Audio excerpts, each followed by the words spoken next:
네, 우리 장로님 말씀하신 대로 우리 그리스도 우리의 모본이라는 주제로 우리 함께 말씀 나누겠습니다. 자, 이 제목 보니까 여러분 좀 부담되시죠?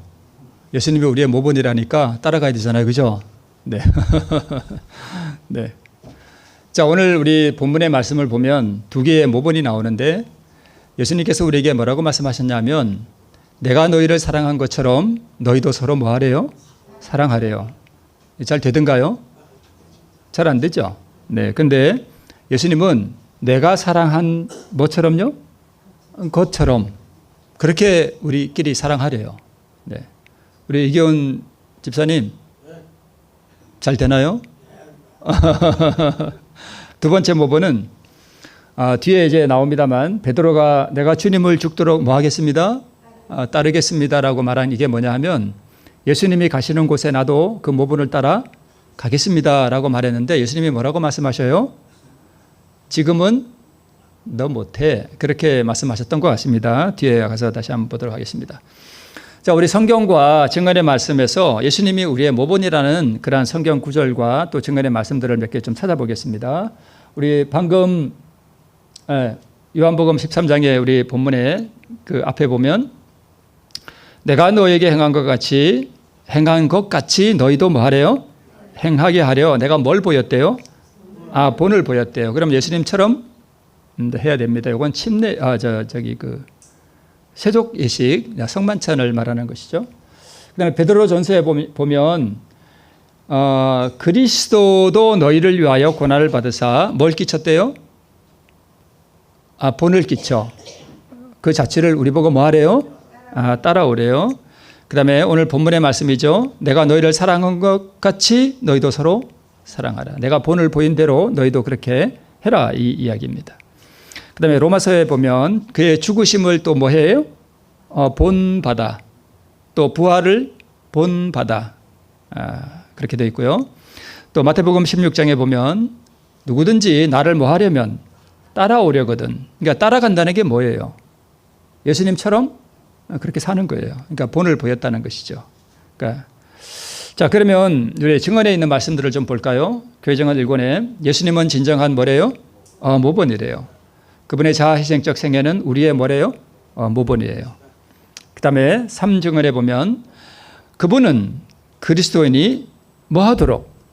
본받도록 주어진 거룩하고 완전한 뭐래요? 모본이십니다. 그러면 예수님의 생애는 또 우리의 뭐래요? 모본이래요. 그 다음에 교회증언 5권에 보니까 그리스도는 유일한 참 모본이 되신다.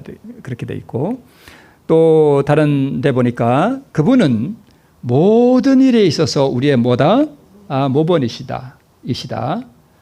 그분의 생애는 엄격한 자아부정의 생애였다. 이렇게 기록하고 있고 또 교회증언 5권에 보니까 우리 모두는 가능한 한 그 모본을 가깝게 뭐 해야 된대요? 모방해야 된대요. 그러니까 예수님을 잘 따라해야 됩니다. 근데 쉬울 것 같아요? 어려울 것 같아요? 글쎄요, 쉬운 것 같기도 하고 안 되는 것 같기도 하고 좀 네. 자, 그러면 이제 우리가 예수님이 우리의 모본인 것은 맞아요, 틀려요? 맞아요. 예수님이 우리의 모본이에요. 그리고 우리는 그분을 따라 가야 돼요. 그러면 그렇게 따라가야 우리가 의롭게 되나요? 우리가 의롭게 되는 것이 그분을 모방함으로 되는 것인가? 아니면 의롭게 되는 것이 선물로 받는 것인가? 이게 의미를 아시겠어요? 아시겠죠? 이게 내가 예수님을 그렇게 꼭 따라해야 내가 의롭게 되는가? 아니면 내가 의롭게 되는 게 그냥 선물로 받는 거냐? 그러면 예수님이 우리의 모본이 되신다는 게 그것이 무슨 뜻인가? 그분의 삶을 똑같이 따라해야 구원을 얻는가? 그러면 강도는 따라할 기회도 없었는데 어떻게 구원받았을까? 좀 의문이죠. 그러면 또 탕자가 아버지의 옷을 입은 게 이게 아버지가 옷을 벗어서 입혀줬잖아요. 그게 입혀진 의를 말해요. 그 옷이 의예요. 그럼 그 의의 옷을 입은 게 탕자가 아버지의 모본을 잘 따라했어요? 아니면 아버지의 은혜인가요? 은혜죠. 네. 그러면 모본은 칭의와 성화를 다 포함하는가? 아니면 성화에만 포함되는 건가? 이런 의문도 우리가 좀 들고 또 그리스도를 모본으로 삼는 그것이 의의 조건인가? 아니면 과정인가? 좀 무슨 철학적인 얘기 같고 좀 저게 뭔 얘기죠? 뭐 이렇게 좀 그런 의문이 들 것 같은데 제가 이거 이렇게 쓰면서도 우리 교인들한테 이걸 제가 괜히 쓰는 거 아닌가 이런 생각이 좀 들었는데 그래도 우리가 한번 좀 살펴볼게요. 자, 예수님의 모든 생애는 율법을 완전히 이루신 삶이에요. 그죠? 율법이 뭐예요? 하나님 사랑, 이웃 사랑. 사랑의 최고봉이 뭐예요? 이웃을 위해 내 목숨 내주는 게 그게 최고의 사랑이에요. 예수님 그렇게 사셨어요. 그죠? 근데 우리 보고 그것을 뭐 하래요?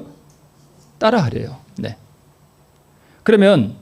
그러므로 예수님을 우리의 모본으로 삼는다는 뜻은 율법을 우리의 모본으로 삼는다는 말과 같은 말이에요. 그죠?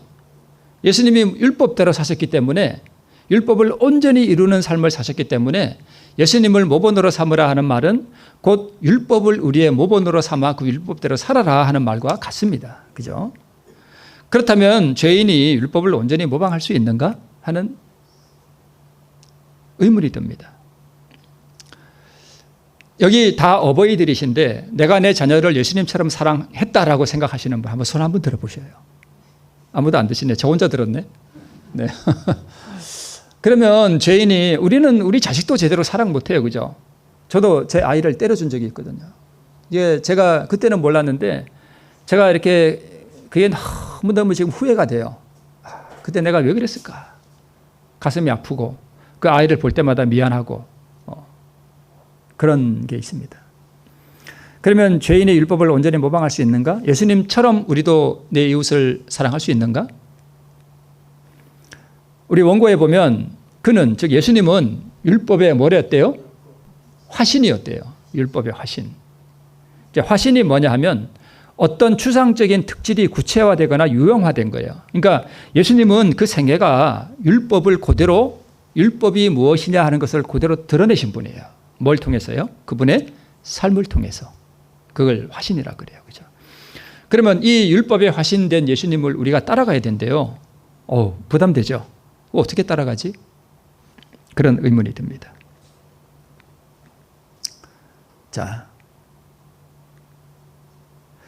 그러니까 좀 반복되는 것 같지만 예수님을 모방하는 것과 율법을 모방하는 것이 다른가?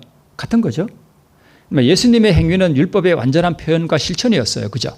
하나님 사랑, 이웃 사랑, 완전한 자기 희생을 보였습니다. 율법의 화신이었습니다. 이게 말씀드렸듯이 예수님의 생애를 모방하는 것이 곧 율법을 모방하는 거예요. 그러면 율법을 모방하여 의에 이르려는 시도를 율법주의라 그러는데 그러면 왜 성경과 증언은 왜 예수님을 모방하라 그럴까 하는 부분. 그리스도, 예수님 혹은 율법을 우리가 그대로 모방할 수 있는가? 한 대 탁 맞아도 예수님처럼 온유함을 드러내고 무한한 사랑의 정신이 흘러나오는 것을 우리가 모방할 수 있는가? 모방해야 돼요. 근데 어떻게 하지? 근데 로마서 8장 3절에 보니까 율법이 요구하는 이것을 육신으로 말미암아 연약하여 할 수 없다라고 되어 있는데 누구는 하신대요? 하나님은 그렇게 하신대요. 이거 부분은 우리가 뒤에 가서 좀 보도록 하겠습니다. 오늘 본문에 보면 베드로가 주여 어디로 가시나이까 저는 따라가겠습니다. 즉 우리가 예수님의 모본을 따라가겠습니다. 이 뜻이거든요. 근데 예수님은 베드로에게 내가 지금은 따라올 수 없다라고 딱 못 박으셨습니다. 그런데 언제는 따라온대요? 후에는 따라온대요. 이게 무슨 말씀이지? 내가 지금 나의 모본을 따라 지금은 따라올 수 없지만 조금 있으면 나를 따라오게 될 거야. 이런 뜻인데 이게 무슨 뜻일까? 그랬더니까 베드로가 뭐라고 장담하는가 하면 주여 제가 주를 위하여 뭘 버리겠습니다. 제 목숨까지 내놓겠습니다.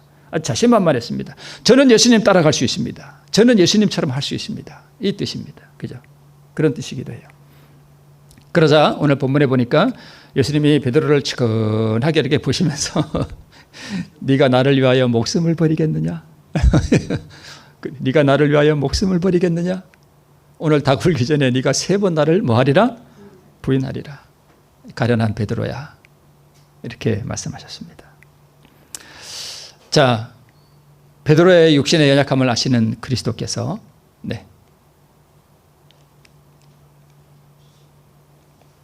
우리 정로의 계단에 보니까 아담은 타락하기 전에 하나님의 율법을 지킴으로 의로운 품성을 이룰 수가 있었대요. 그런데 그는 그 일에 실패하였고 아담의 범죄 때문에 우리의 본성은 타락되어서 우리의 본성이 타락된 게 누구 때문이라고요? 아담의 범죄로 인하여. 그래서 우리는 스스로 의로울 수가 없게 되었고 우리는 죄가 많고 거룩하지 못함으로 거룩한 율법을 완전히 지킬 수 없게 되었다. 율법의 요구를 응할 만한 자신의 의는 우리가 없대. 그러니까 우리가 예수님의 모본, 율법의 모본을 따라서 율법의 요구를 따라서 우리가 그 모본을 따라 사는 것이 가능하대요? 불가능하대요? 여기 보니까 불가능한 거예요. 불가능해요. 누가요? 죄인은 죄인은 불가능합니다. 근데 예수님은 율법의 요구를 완전히 이루셨어요. 근데 죄인은 예수님을 똑같이 따라하는 것이 불가능합니다. 그런데 예수님이 왜 오셨냐 이거예요. 우리로 하여금 불가능한 그것을 뭐하게 하시기 위해서, 가능하게 하시기 위해서 우리 예수님께서 뭘로 오셨다는 거예요? 복음으로 오셨다는 거예요. 그럼 어떻게 그것이 가능해지냐 말이에요. 그분이 이루신 의를 우리가 늘 말씀드렸듯이 우리가 그 의를 뭐함으로? 받음으로. 그 의가 뭐예요? 예수님이 이루신 그 의가 뭐예요? 율법을 온전히 이루신 의예요. 그 의를 우리가 받음으로 우리 안에서 율법이 요구하는 그 요구를 뭐 해 주시도록, 이루어 주시도록 하기 위해서 우리 주님께서 복음으로 이 땅에 오셨다는 것입니다. 죄인은 불가능하지만 율법이 육신으로 말미암아 연약하여 할 수 없는 그것을 누구는 하시나니? 하나님은 하시나니. 네. 자, 의란 율법에 뭐 하는 거예요? 순종하는 거예요. 그러면 율법에 순종한다는 것은 예수님의 모본을 따라 그대로 사는 거예요. 그죠? 그런데 죄인은 그 빚을 갚을 능력이 없고, 그래서 죄인이 빚지고 있는데 율법에 이 요구하는 이 의를 죄인은 스스로 그 요구를 충족시킬 수 없어요. 그래서 그가 그 의에 이를 수 있는 유일한 방법은 오직 믿음을 통해서 뭐 하는 것뿐이다? 얻는 것뿐이다. 그러니까 이게 저 붉은 글씨를 다른 표현으로 하면 우리가 예수님의 모본을 따라갈 수 있는 유일한 방법은 오직 믿음을 통해서 뭐 하는 거예요? 얻는 거라는 말과 같습니다. 그게 의거든요. 의가 뭐래요? 율법에 뭐 하는 거래요? 순종하는 거래요. 자, 그러면 예수님이 우리의 모본이라고 하는 의미가 몇 가지, 제가 한 3가지로 추려놨는데 그 3가지를 좀 한번 보도록 하겠습니다. 그럼 모본이라는 의미가 뭘까? 첫 번째, 예수님께서 우리의 모본이라 하는 뜻은 뭐냐 하면 의의 표준과 목표로서의 모본이에요. 자, 제가 오늘 말씀을 이렇게 좀 준비하면서 이게 좀 너무 좀 그 딱딱한 좀 뼈다귀 같은, 이게 설교는 좀 이렇게 좀 재밌고 이래 좀 그런 부분도 있어야 되는데, 그죠? 좀 그렇지 않을까 하는 염려가 있었는데, 자, 한번 보셔요. 예수님이 우리의 모본이라는 뜻은 뭐냐 하면 첫 번째, 의의 표준과 목표로서의 모본이라는 뜻이 있습니다. 자, 여기 정근의 말씀을 한번 볼게요. 그분은, 즉 예수님은 우리가 우리의 생애와 품성에서 뭐 해야 할? 모방해야 할 우리의 뭐래요? 모본이시다. 그러니까 우리가 구원받기 위해서는 이러한 말씀들을 우리가 잘 이해하고 실천하는 게 중요하거든요. 자, 우리의 모본이시대요. 만약 그렇게 하지 않으면, 즉 예수님을 우리의 모본으로 삼지 않으면 우리가 세상에서 예수님을 대표하지 못하고 어떤 사본을 제시할 수밖에 없다고 되어 있냐면 사이비. 네. 그러면서 여기 좋은 글씨 보니까 어떤 인간도 뭐 하지 말아요? 모방하지 말아요.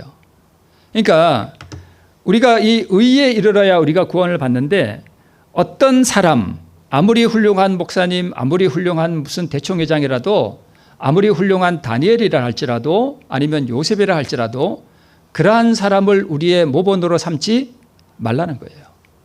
아까 제가 소개한 그 정면의 말씀에 보면 예수님은 우리의 유일한 참 모본이다 이렇게 되어 있습니다. 그죠? 예수님만이 우리의 모본이라는 뜻이에요. 어떤 인간도 우리가 모방해야 할 또는 모본으로 삼지 말라 하는 그런 뜻입니다. 왜 그러냐면 사람들이 습관과 말과 예모와 품성에 있어서 뭘 지니고 있기 때문에 흠을 가지고 있기 때문에 그렇습니다. 저는 흠이 없나요? 저를 모범으로 삼으면 될까요? 안 될까요? 제 자신이 부끄럽네요. 저를 모범으로 삼으면 안 돼요. 이런 말 하는 것도 좀 그렇습니다만. 자, 이어서 나는 그대들 앞에 인간 예수 그리스도를 제시한다. 그대는 그분을 그대의 모본이요 신뢰로 연구할 수 있기 전에 개인적으로 그분을 그대의 구주로 알아야 된다. 약간 결론적인 부분이 먼저 나왔는데 예수님을 우리의 모본으로 삼기 전에 먼저 뭘로 알아야 된다는 거예요? 구주로 알아야 된다는 거예요. 그러니까 이 말씀을 우리가 기별에 있는 이 말씀을 그러니까 잘 이렇게 살펴보면 예수님을 우리의 모본으로 삼기 이전에 예수님을 우리의 구주로 알아라 하는 이 말씀의 의미는 내가 예수님을 따라가기 전에 뭐부터 받아야 된다는 거예요? 구원받아야 된다는 얘기예요. 그런 의미가 여기 있습니다. 참 웅장한 산이죠. 자, 이 산이 지금 굉장히 높습니다. 그런데 저 산 꼭대기가 의의 최고봉이에요. 저 꼭대기가 의예요. 그렇게 한번 우리가 봅시다. 그러면 율법에 대한 완전한 순종을 하려면 저 꼭대기까지 올라가야 됩니다. 그런데 저 꼭대기를 오직 몇 분만 올라갔는가 하면 오직 한 분만이 올라갔다는 거예요. 저기가 율법의 최고봉이에요. 저기서 예수님이 뭐라고 말씀하셨어요? 다 이루었다라고 말씀하셨어요. 저 최고봉에 뭐가 서 있냐면 바로 십자가가 서 있는 거예요. 십자가는 의가 무엇인지를 우리에게 보여주는 최고의 실물 교훈이에요. 그게 십자가예요. 저 꼭대기에 십자가가 있어요. 근데 예수님은 자기 십자가를 지고 저기를 뭐 하래요? 예. 근데 우리의 표준이 어디예요? 저 꼭대기예요. 저기가 우리의 표준이에요. 저기가 우리가 도달해야 할 목표 지점이에요. 근데 저기를 우리가 어떻게 올라가냐 이거예요. 자, 예수님께서 나를 따라오려거든 이렇게 말씀하셨죠. 나를 따라오려거든 자기를 부인하고 자기 십자가를 지고 저기를 오르란 얘기예요. 저곳에 이르러야 구원을 얻습니다. 저기를 어떻게 올라가요? 예수를 모방하여 따라가야 할까요? 예수님을 모본으로 삼아 예수님을 똑같이 모방하여 예수께서 하신 것처럼 죄 없는 생애와 완전한 승리를 통해 저 꼭대기에 오른 사람이 있는가?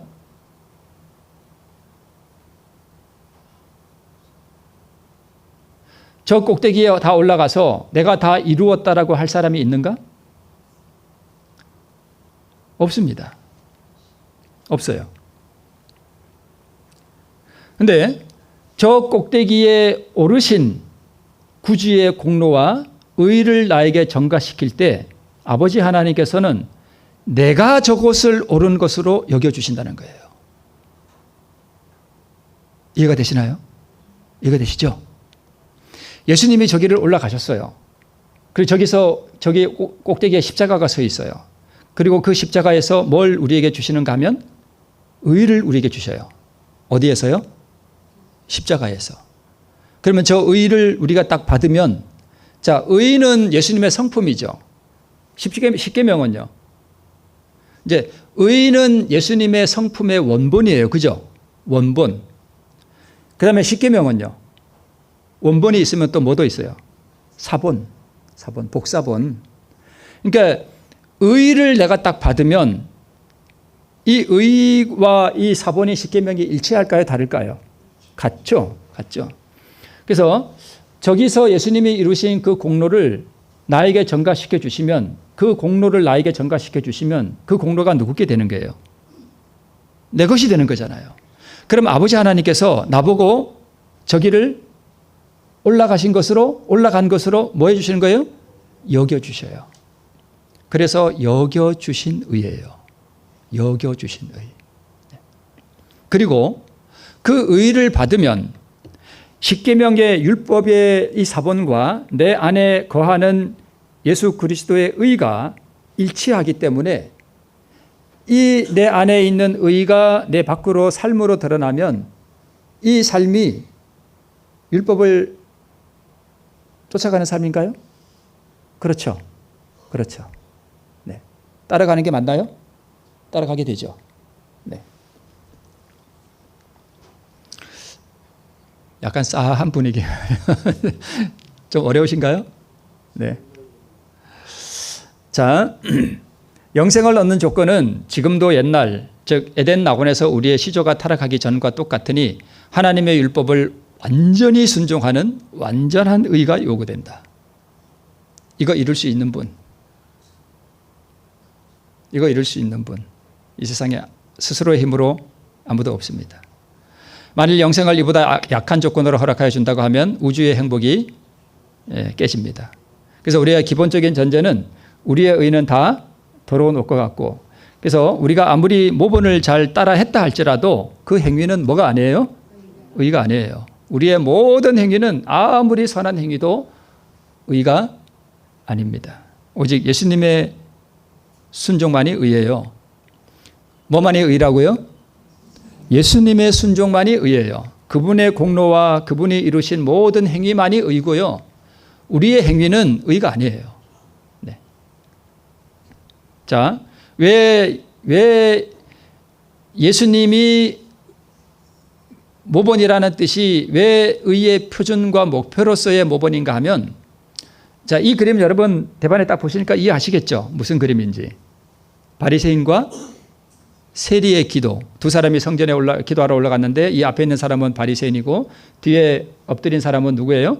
세리예요. 근데 왜 바리새인은 의를 받지 못하고 왜 세리는 의롭다함을 받았는가?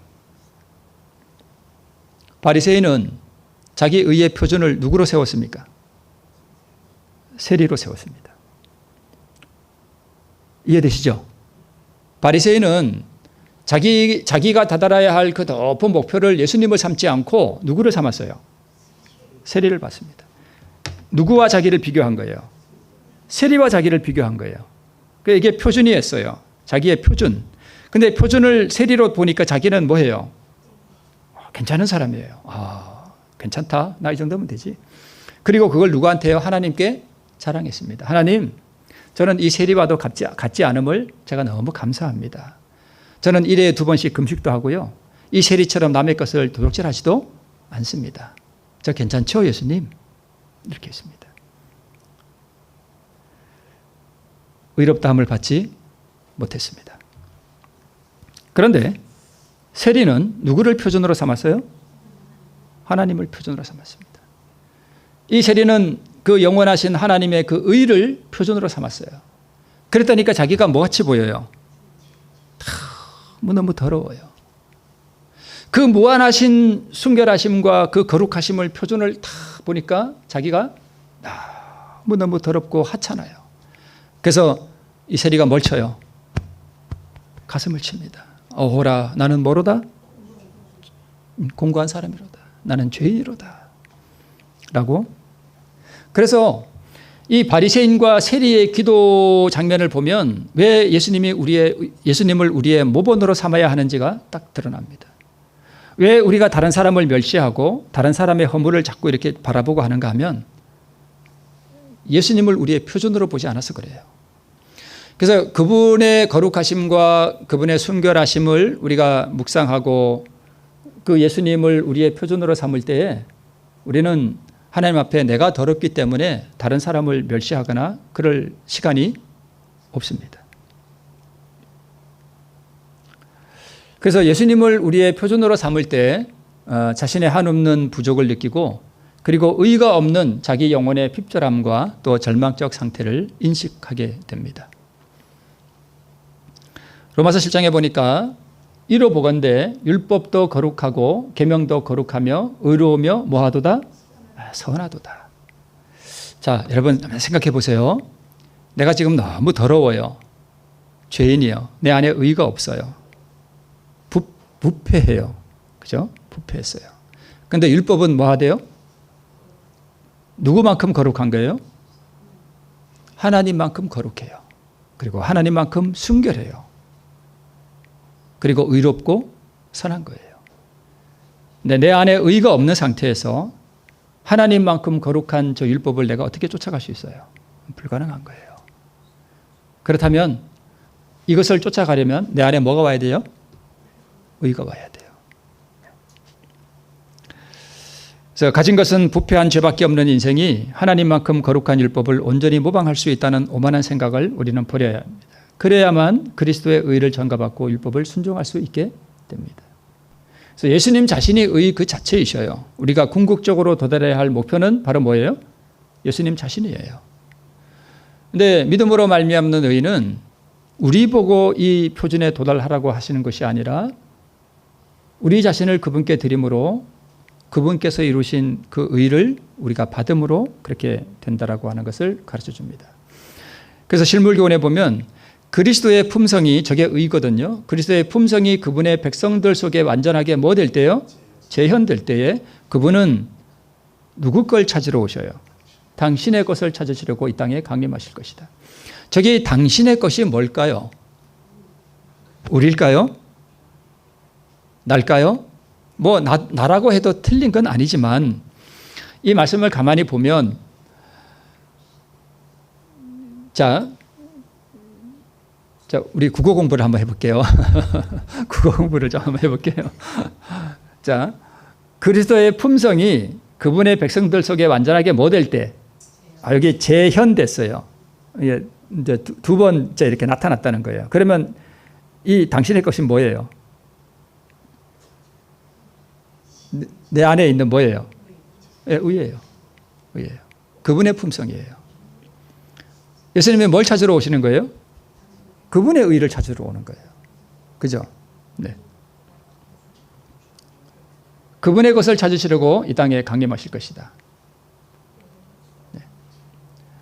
그래서 그리스도를 유일한 표준으로 삼을 때 자기가 죄인이라는 사실이 보이고 그때 깊은 회개와 가슴을 치는 일이 일어납니다.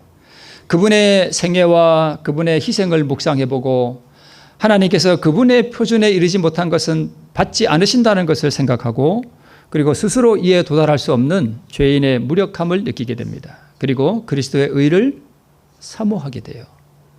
그분의 의, 그 순결한 의, 그분의 그 영원한 의를 우리가 사모하게 됩니다. 그리고 그래서 그리스도 우리의 의라고 하는 이 말을 가만히 우리가 묵상해 보면 이 말 속에 무엇이 들어있는가 하면 어떤 사람이 나를 위하여 의가 되어 주신다는 것을 암시하고 있습니다. 뭐가요?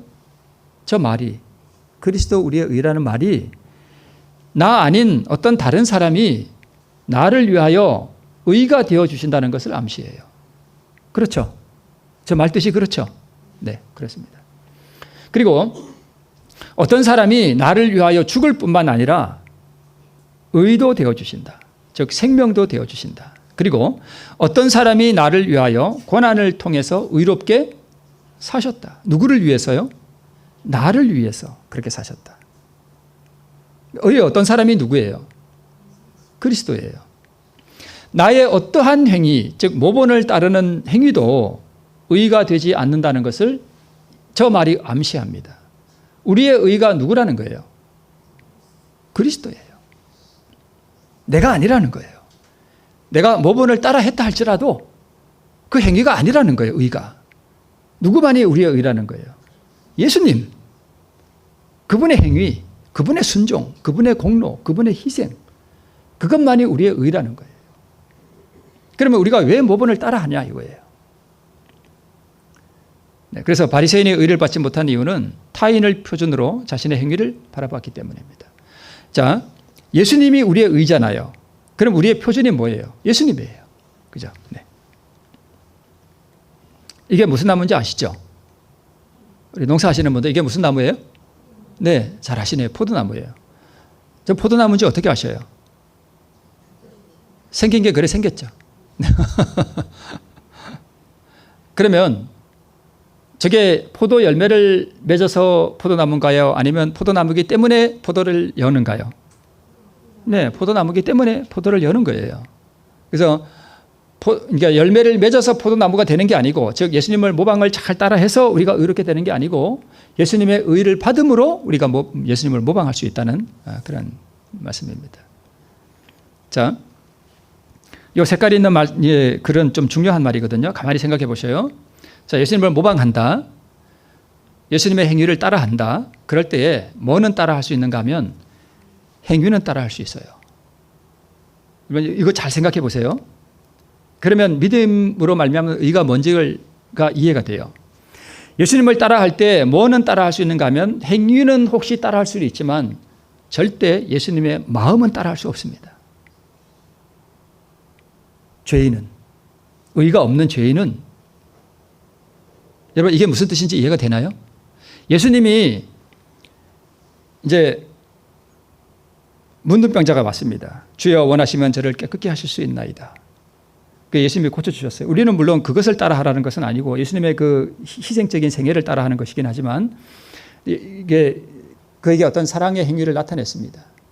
우리가 그렇게 따라할 수 있나요? 행위를 따라할 수 있어요. 겉보기에 따라할 수 있어요. 겉보기에 따라할 수 있다고 칩시다. 그런데 죄인은 뭐가 없냐면 의가 없어요. 그죠? 의가 없는 상태에서 예수님은 그 환자들을 바라보실 때 많은 동정심과 긍휼하심과 자비하심이 흘러갔어요. 그죠? 이해되시죠? 예수님은 죄인들을 볼 때 많은 동정심이 흘러갔습니다. 근데 그걸 흉내낼 수 있나요? 흉내 못 냅니다. 행위는 혹시 겉으로는 따라할 수 있어도 절대 그 마음은 따라할 수 없어요. 죄인은 절대 그 못 따라합니다. 그러면 예수님을 모방한다는 뜻은 사실은 행위라기보다는 뭘 따라하는 거예요? 마음을 따라하는 거예요. 마음. 이게 죄인이 되냔 말이에요. 그래서 예수님의 마음을 모방하려면 뭐가 들어와야 돼요? 의가 들어와야 돼요. 의가 들어와야 돼요. 이게 상당히 중요한 말입니다. 네.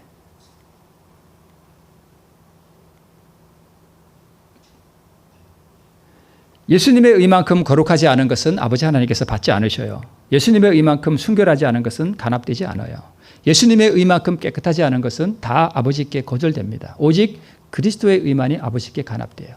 그래서 내가 노력해서 그 표준에 이르러야 한다는 뜻이 아니라 그 표준에 이르신 주님의 의를 전가받음으로 그 표준에 이른 것으로 우리를 여겨주셔요. 두 번째 모본의 의미는 뭐냐 하면 의의 수단과 방법으로서의 모본이에요. 예수님이 어떻게 의를 이루셨고 예수님이 어떻게 우리에게 주실 그 의를 이루셨느냐 하는 거예요. 자, 그러나 완전하고 참된 유일의 표준은 등한히 한다. 예수님은 진정한 모본이시다. 그럼 그분의 자아희생적 생애는 우리의 뭐다? 모본이다. 예수님이 어떻게 의를 이루셨는가 하면 그분의 자아를 뭐 하심으로? 희생하심으로 그분이 의를 이루셨습니다. 자, 그러면 예수님이 우리의 모본이다 하는 뜻은 여기 보니까 우리 국어 공부 다시 한번 해볼까요? 그분의 자아희생적 생애는 우리의 모본이다 그러면 예수님이 우리의 어떤 부분에서 모본이 되신다는 거예요? 자아희생하는, 그게 우리의 모본이라는 거예요. 이게 우리가 의를 얻는 방법이에요. 자, 그분은 모든 일에 있어서 우리의 모본이시다. 그분의 생애는 엄격한 자아부정의 생애였다. 이게 우리의 모본이라는 뜻입니다. 그죠? 네. 예수님은 우리의 모든 일에 있어서 우리의 모본이시다. 그분의 생애는 엄격한 자아부정의 생애였다. 이 말은 그분은 모든 일에 있어서 엄격한 자아부정을 실천하셨다. 우리도 그것을 따라한다는 뜻입니다. 화살표가 먼저 나와 버렸네요. 예수께서 제자들에게 이르시되 아무든지 나를 따라오려거든 자기를 부인하고 자기 십자가를 지고 나를 쫓을 것이니라. 나를 따라오려거든, 즉 나의 모본을 따라하려면 자기를 부인하고 자기 십자가를 지라는 얘기는 자기 부정과 자기 희생이잖아요. 그죠? 그렇게 하라는 거예요. 그러니까 우리가 예수님의 모본을 따라간다는 얘기는 뭘 부정하라는 얘기예요? 자아를 부정하고 자신을 희생시키라는 거예요. 그게 예수님의 모본을 따라한다는 뜻입니다. 십자가는 의의 최고봉이에요. 아까 말씀드렸죠? 그리고 사람이 친구를 위하여 목숨을 버리면 이에서 더 큰 사랑이 없나니. 그래서 십자가는 최고의 의의 표현이에요. 그분이 우리를 위하여 목숨을 버리셨거든요. 그리고 완전한 자기 굴복과 자기 희생을 통해서 우리 예수님께서는 의를 완성하셨어요. 저게 우리의 모본이라는 거예요. 이 의를 죄인들의 생명으로 내어 놓으셨습니다. 이게 바로 모본이에요. 십자가, 완전한 자기 굴복과 자기 희생. 이게 이렇게 예수님이 우리에게 모본을 보이셨습니다. 그러면 우리는 이 의를 받으려면 어디로 가야 돼요? 십자가로 가야 돼요. 나의 십자가는 그리스도와 함께 나의 자아가 못 박히는 경험이잖아요.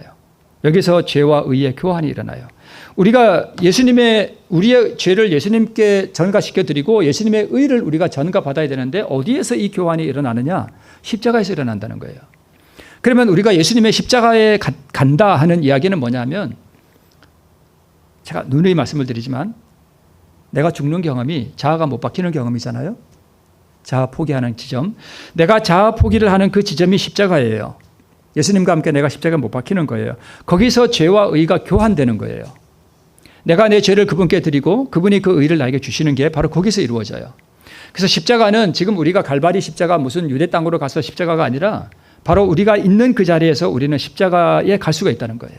십자가가 세워졌던 그곳으로 갈 수 있다는 것입니다. 죄와 의는 서로 교환하는 거예요.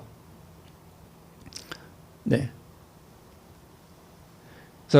그래서 내가 죄를 들여서 예수님은 죄인 중에 교수가 되고 나는 뭐가 되고요? 입혀진 의인이 되는 게 여기서 이루어집니다. 그래서 이것이 표준이고 이것이 모본의 방법이고 이것이 모본의 장소예요. 그래서 우리가 이 모본을 따라간다 하는 얘기는 바로 이와 같습니다. 그래서 우리의 표준은 뭐냐 하면 예수님의 의예요. 그죠? 예수님의 그 무한히 순결한 그분의 의, 그 영원한 사랑, 그분의 자비하심, 이것이 우리의 표준이에요. 여기에 미치지 못하는 우리 자신을 바라볼 때 우리는 가슴을 치면서 회개하게 됩니다. 그리고 모본의 방법은 뭐예요? 예수님이 어떻게 우리의 모본을 보여주셨냐면 완전한 자기 굴복과 자기 희생을 통해서 보여주시면서 너희도 나처럼 따라 하라라고 말씀하시는 거예요. 그리고 이 모본의 장소가 어디예요? 십자가예요. 십자가에서 이 모본을 우리에게 직접 보여주셨습니다. 그래서 사도 바울이 내가 그리스도와 함께 십자가에 못 박혔나니, 그래서 사도 바울은 이 모본을 따라간 거예요. 그죠? 네, 따라갔습니다.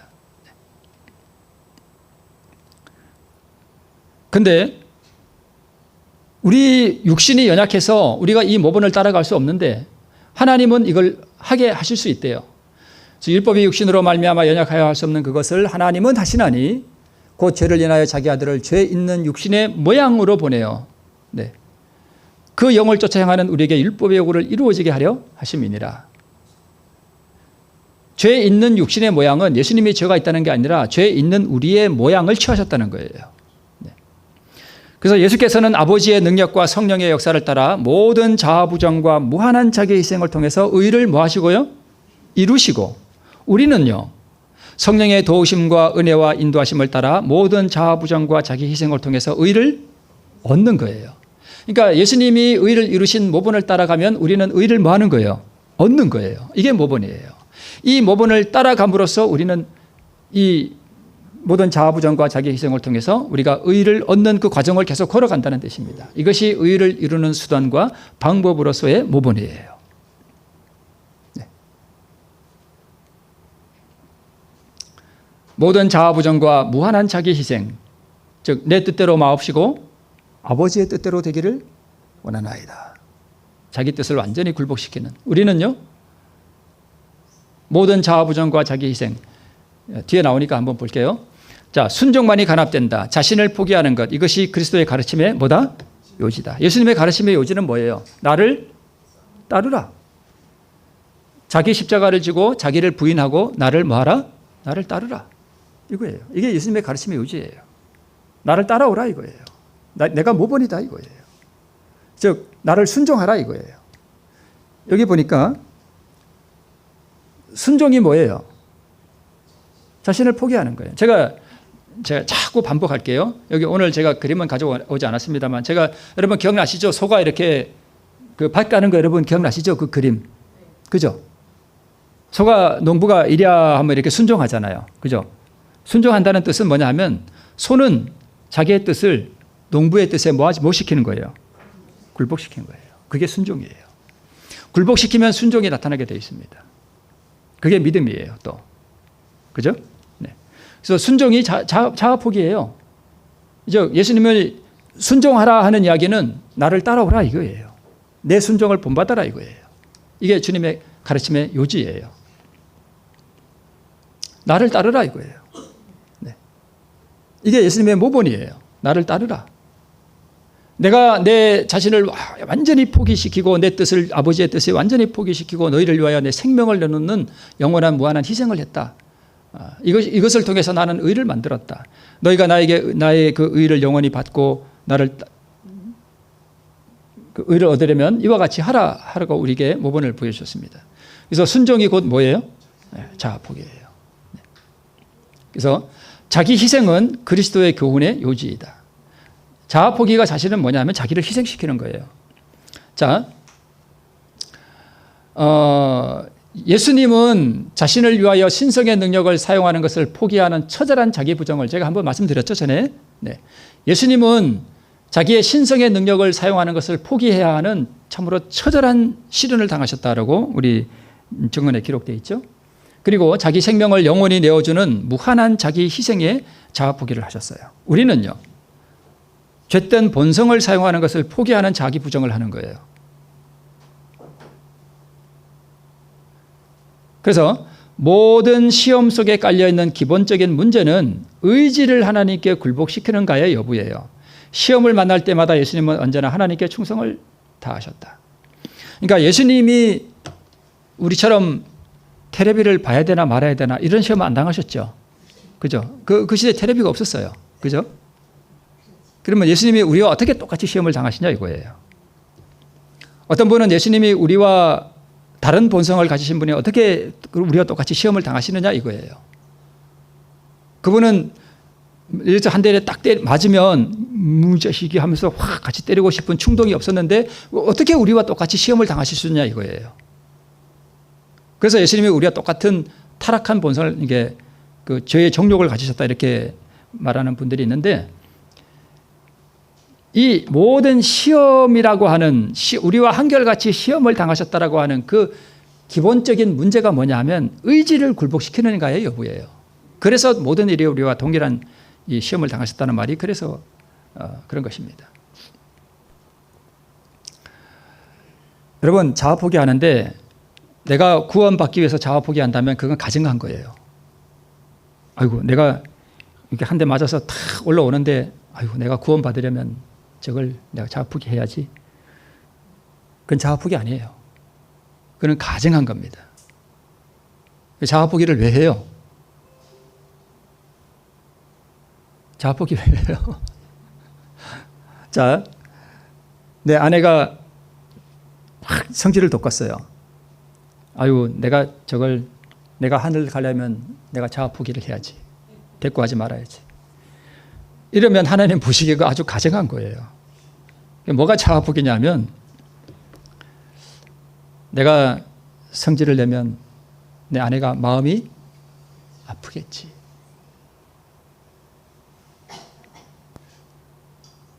이렇게 훌륭하지도 못한 나 같은 남자 만나서 평생 저래 고생하고 사는데 내가 부럭하고 그러면 저 사람이 얼마나 마음이 아플까?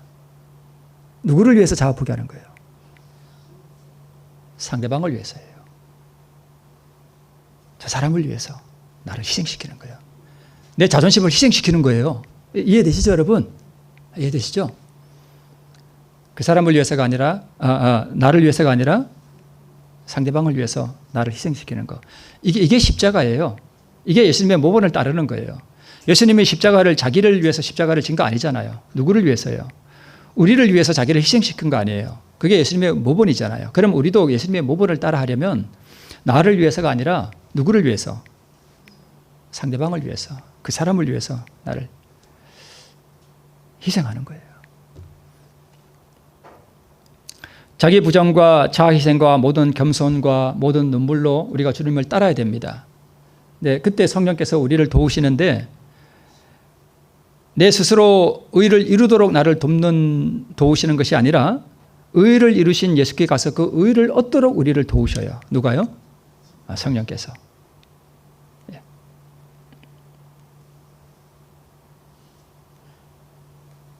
좀 넘어가고요. 원고에 그리스도는 인간이 과거에 지은 죄를 담당하시고 사람들에게 그의 의를 나누어 주심으로써 사람이 하나님의 거룩한 율법을 지킬 수 있게 하셨다. 사람이 하나님의 거룩한 율법을 지킬 수 있게 하셨다 그랬는데 이 녹색 글씨가 완전한 순종이라고 보시면 오해입니다. 우리의 순종은 불완전해요. 불완전합니다. 자, 우리가 하나님의 거룩한 율법을 지키는 것이 모본을 따라가는 거잖아요. 그죠? 이게 모본을 따라가는 거예요. 그죠? 예수님의 모본을 따라가는 거예요. 근데 이 모본을 우리가 따라가려면 조건이 하나 있다는 거예요. 먼저 이루어져야 할 조건이 하나 뭐냐면 무엇을 받아야 돼요? 의를 받아야 돼요. 의를 받아야 돼요. 네. 그렇죠? 네. 그래서 믿음으로 말미암는 의의 복음은 사랑의 주권에 자신을 굴복시키는 믿음으로 그리스도의 의를 전가받아서 율법을 순종할 수 있는 위치로 죄인을 끌어올려 주님의 생애를 따르도록 역사하는 능력의 복음이 바로 믿음으로 말미암는 의의 복음이에요. 그래서 이 믿음으로 말미암는 의야말로 이 의를 경험할 때 우리가 예수님의 모본을 따라갈 수 있도록 만드는 게 바로 믿음으로 말미암는 의의 복음이에요.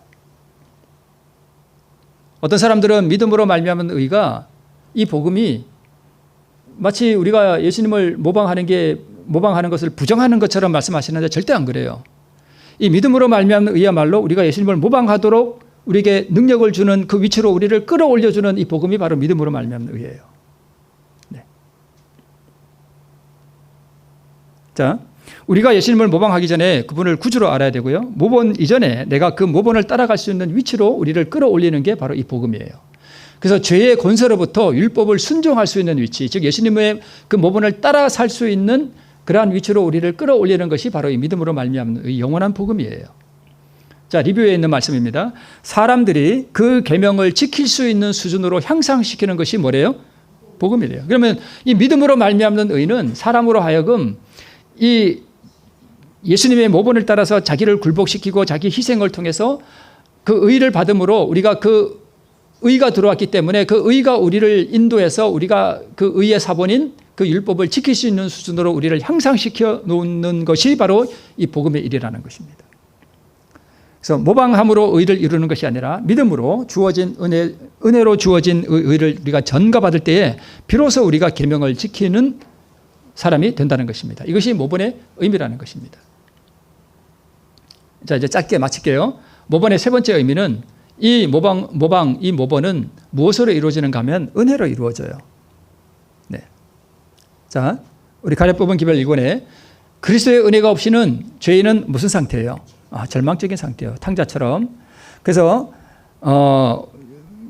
아무것도 할 수 없어요. 그러나 거룩한 은혜를 힘입을 때 초자연적인 능력이 인간에게 부여되고 그리스도의 은혜를 나누어 받음으로써만 죄에 가정한 정체를 분별하게 되고 오직 은혜를 통해서 이것이 이루어진다는 것입니다.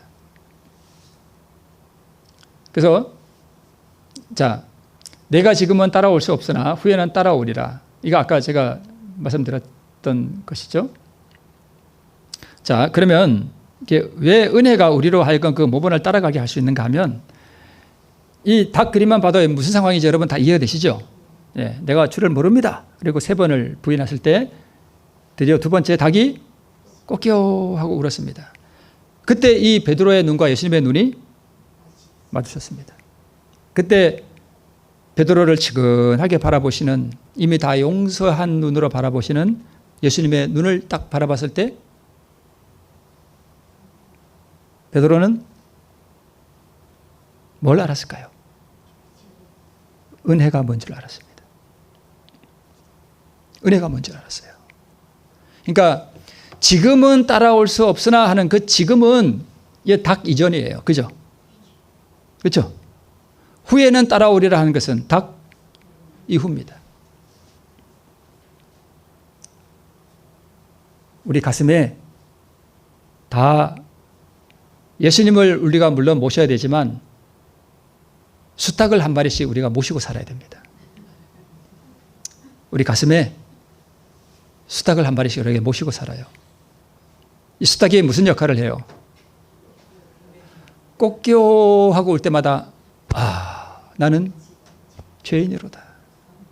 내가 얼마나 예수님을 부인하는 삶을 살았으며 얼마나 그분을 슬프시게 하는 삶을 살았던 거. 그러나 이 닭 우는 소리를 딱 들었을 때, 예수님의 눈이 딱 맞았을 때 우리가 뭘 깨달아요? 그럼에도 불구하고 우리에게 뭘 베푸시는? 은혜 베푸시는. 그래서 우리가 그 은혜 앞에 무릎을 꿇고 우리를 전적으로 주님 앞에 헌신해 드릴 때 우리가 이 의를 받고, 그다음부터 이 베드로가 완전히 변화되죠. 완전히 변화되고 결국 베드로가 어디에 못 박혀요? 후에는 예수님을 따라갔나요? 네, 따라갔습니다. 예수님처럼 똑바로 십자가에 못 박힐 수 없다고 생각해서 어떻게 못 박혀요? 거꾸로 못 박혔습니다. 예수님을 따라갔죠? 그 모본을 따라갔나요? 네, 따라갔습니다. 무엇이 그렇게 가능하게 만들었나요? 은혜가 그렇게 만들었습니다. 예수님이 자기를 바라보시던 그 예수님의 그 얼굴, 그분의 자비하심, 그 영원한 은혜, 자기를 용서해 주시는 그분의 은총, 그것이 그를 그렇게 만들었습니다. 여러분, 우리가 어떻게 모본을 따라가요? 그분의 은혜가 우리를 그렇게 이끌어가는 거예요. 그래서 예수님의 그 높은 표준을 바라볼 때 내가 죄인임을 깨닫게 되고, 이 죄인에게 베푸신 하나님의 그 영원한 은총과 나를 위해 십자가를 지신 그분의 영원한 사랑이 내 가슴을 붙들어서 내가 거기에 매일 때에, 그때 그 은혜가 나로 하여금 그분을 따라갈 수 있는 능력을 주신다는 것입니다. 후에는 따라오리라. 네. 이제 마쳐갑니다. 지금 이 그림 뭔지 아시겠죠? 이 아버지가 누굴까요? 탕자 아버지. 네. 탕자 아버지가 지금 누구를 보고? 남루한 옷을 입은 아들을 보고 지금 달려 나오는 거예요. 옛날 유대인들은요, 아버지 절대 우리 옛날 아버지들처럼 절대 안 뛰었습니다. 진짜예요. 이게 이 아버지들이 뛰면 채신머리 없다 그래 절대 안 뛰어요. 그런데 이 아버지는 지금 뭐예요? 뛰어나오고 있습니다.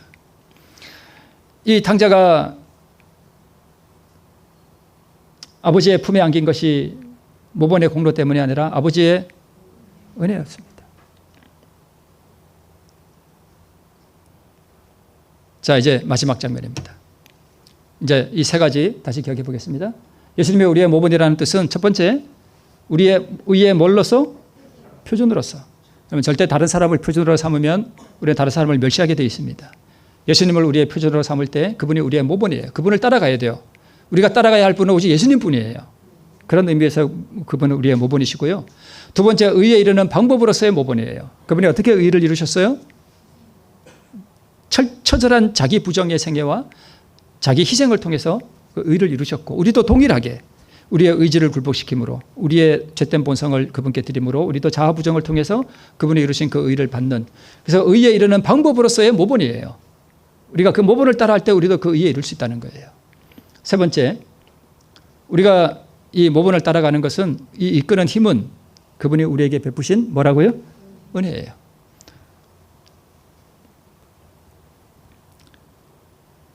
이 영원한 은혜가 우리로 하여금 예수님을 따라서 이제 우리로 하여금 그분의 율법에, 그분의 그 선한 율법에 우리가 따라갈 수 있는, 은혜로 우리가 그것을 따라갈 수 있는 우리 모두 성도님 되시기를 바라면서 말씀을 마치겠습니다.